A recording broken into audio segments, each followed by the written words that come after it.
Forces race against the clock in Afghanistan. Our state leaders are trying to help evacuate Americans and allies as well. KSHB 41 News reporter Megan Abundis continues our team coverage. Megan, you talked to one woman who made it to Missouri just this past week.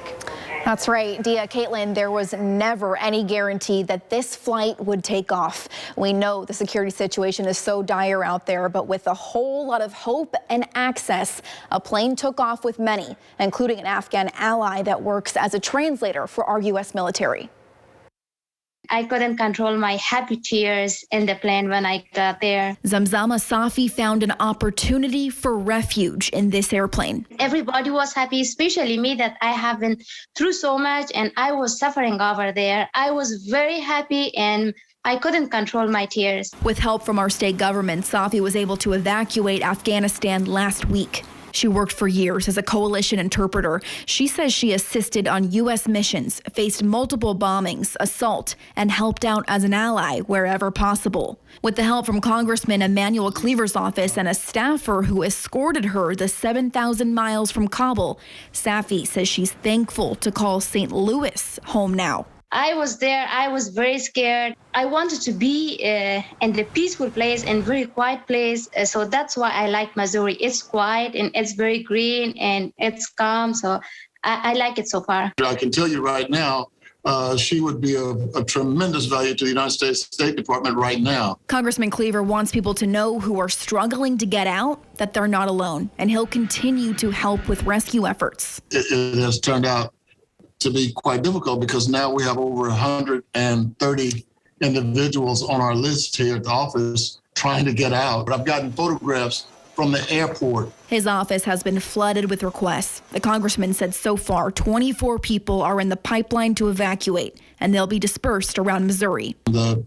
list is adding up every day. These people put their lives on the line, and many of them may not have thought at the time that it would jeopardize their very existence. But they did, because they believed in freedom. They believed that women should have the right to a decent life, and that life should be designed by them and no one else. We're going to do everything we can all the way up until the last minute. As for Safi, she wants to find a job in intelligence and get her master's degree for her new start in the United States. But I never give up. I have hope and I have faith. So how this whole process oftentimes works out, a constituent from the congressman reaches out, gets these names on a list for possible evacuation, and then a whole lot of work goes into actually making it happen. In the newsroom, Megan Abundis, KSHB 41 News. Thank you for that report tonight, Megan. On the Kansas side, Senator Roger Marshall is also working with the State Department to get people out. You can email or call the number on your screen to get more information on that evacuation process. We'll leave that information up for just a second so you can come write it down or take a picture of it. It's 785-829-9000. You can also email evachelp@marshall.senate.gov. These developments come just weeks before the 20th anniversary of 9/11, the catalyst to U.S. presence in Afghanistan. We've compiled a timeline to show you some of the biggest moments and turning points throughout these 2 decades. You can find this and hear more from our interviews at kshb.com. Switching gears now, another brutal day of heat and humidity here in the metro. Meteorologist Wes Peary joins us. Wes, when are we going to get some relief here? Sunday. Sunday is the day in which we'll get cooler temperatures and, hey, maybe even some rainfall. Some of the newest data has a little bit of a different forecast than what I showed you earlier. I'll tease you with that for now, but it is still very warm outside on the plaza. Saw a decent amount of folks. They were playing tennis. They just shut off the lights. The tennis courts, maybe it's too late. 10 o'clock, maybe when they shut them off. It is still warm, 82 degrees. 88 is what it feels like. The sun is not even up, but it essentially still feels like it's like 90 degrees outside. Just liquid air still. Hey, Bonner Springs feels nice there. 79 degrees. It's 84 in Blue Springs. Also feels nice up in Plattsburgh. They're sitting at 79. The latest information on Tropical Storm Ida, well, not much has changed, but I'll let you know if we'll have any impacts here in Kansas City from this system as it makes its way on land. I'll talk about that in just a bit. Caitlin. All right, thank you, Wes. New tonight at 10, despite another surge in the pandemic, the Supreme Court ruled in the last hour to allow evictions to resume across the United States. In the court's opinion, the CDC lacks authority to issue a temporary ban without congressional authorization. Right now, about 3.5 million people face evictions in the next 2 months. That's according to census data from early August. Health leaders in Wyandotte County now strongly advise people who are not fully vaccinated to avoid personal gatherings with people outside their household. The Unified Government Public Health Department also suggests those fully vaccinated limit outdoor gatherings to 25 people and indoor gatherings to 10 people. Mask up if you can't practice social distancing too. Right now, COVID-19 cases are down in Kansas City, but the health department still reported about 1,400 new cases this week. COVID-19 deaths are up. There were 10 deaths this week. Later in our show, we'll introduce you to those helping grieving families inside hospitals across the metro. New at 10, leaders hope a new sales tax district will boost development at 18th and Vine. The Kansas City Council approved that ordinance tonight. 1% of the sales tax in the area will be used for improvements, including security in the area. KSHB 41 is your home of the Chiefs, and the Chiefs' home field has a new name. You can't miss it. Inside and outside, you'll see GEHA Field at Arrowhead posted all over. The signs are new, but the partnership between the Chiefs and GEHA is not. In 2019, the relationship began, starting with the drum deck and now expanding to the field naming rights. You can check out that new signage tomorrow as the Chiefs take on the Minnesota Vikings in the final preseason game. And it's all right here on KSHB 41, your home of the Chiefs. Our coverage starts at 6. I have to trust that I'm kind of a vessel for something greater than I am. If it were all up to me, I couldn't do this. A powerful message as local chaplains describe their new day-to-day in this pandemic. You're watching KSHB 41 News, awarded by the Missouri Broadcasters Association for Best Breaking News and Station of the Year.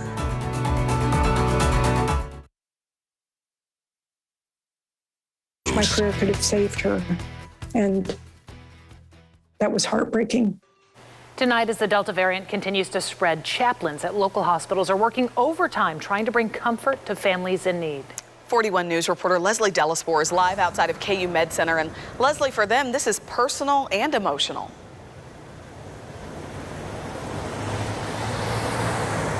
That's right. Now, while we could not go inside the hospital to give you a glimpse of what COVID-19 is doing to so many, 2 chaplains I spoke with today take us to the bedside of those sick and dying with COVID.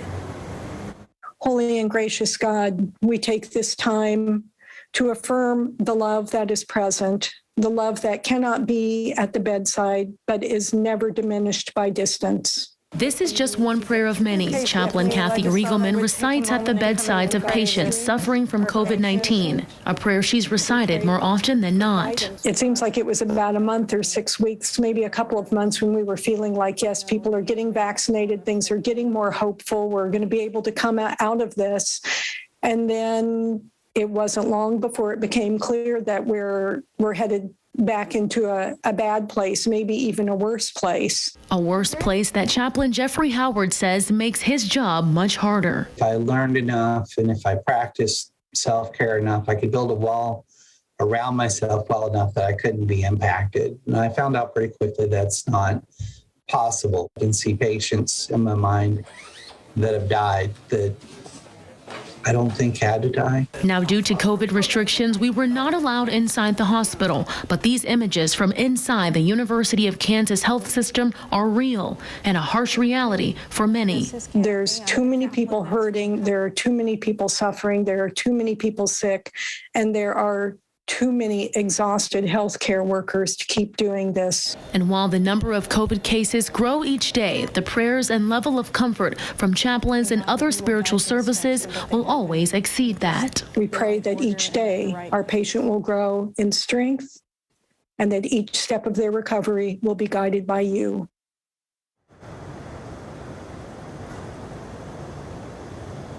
Now, in order to protect yourself and your family from the suffering that so many have faced, both chaplains tell me that the first thing you need to do is protect yourself from the virus. Live outside the University of Kansas Hospital, Leslie Delaspore, KSHB 41 News. Here's your latest Kansas City forecast from meteorologist Wes Peary. Boy, it was a hot day. 95 degrees was the high temperature. I got it right, so that's pretty cool. But congratulations, Patty Mitchell from KC Mo. You may win $1,000 at the end of the month. That's in like a few days, by the way.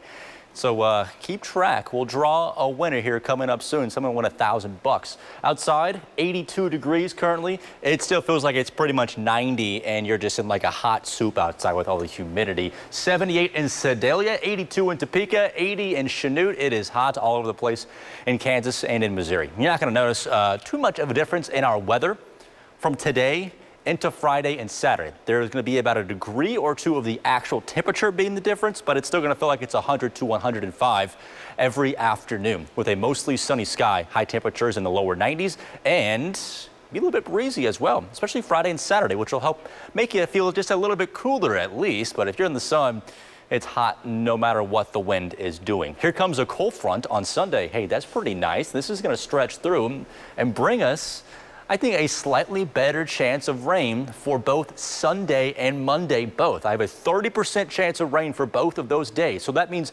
between those 2 days, you have a decent chance of actually getting some rainfall. And that in turn, I think, may keep temperatures on Monday pretty darn comfortable as well. In fact, as long as this front stays south of us, we should have much more cooler air to enjoy. Look at this Monday morning. I know it's a 72, but look at that. There is rainfall coming from that little icon there. Still a tough forecast, but if you're watching us from the 5 and the 6 o'clock news, I was saying, man, this is the most accurate weather model in the world. It's hard for me to not bet against that. What's happened since then is this model has increased, our in-house model, and so has the American model. So they've gotten to a little bit of better agreement that we could get some rainfall either Sunday or Monday.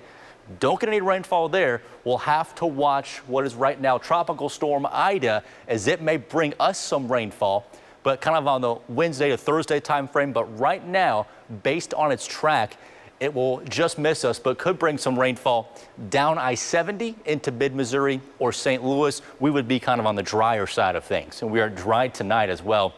76 downtown ain't at KCI, 73 in Richmond, Missouri, pardon me. Bonner Springs, Kansas is at 95 tomorrow, and so is downtown Kansas City, 94 degrees. It'll be a little bit breezy with gusts up to 20 miles per hour into the afternoon. Hey, speaking of Friday, Mick Schaefer just walked in. I'll get to him in a minute. Can you hear him? 94 while you're tailgating, but you know, on the asphalt, on the concrete, it's going to be like 125 degrees outside. During the game, temperature should be in the 80s.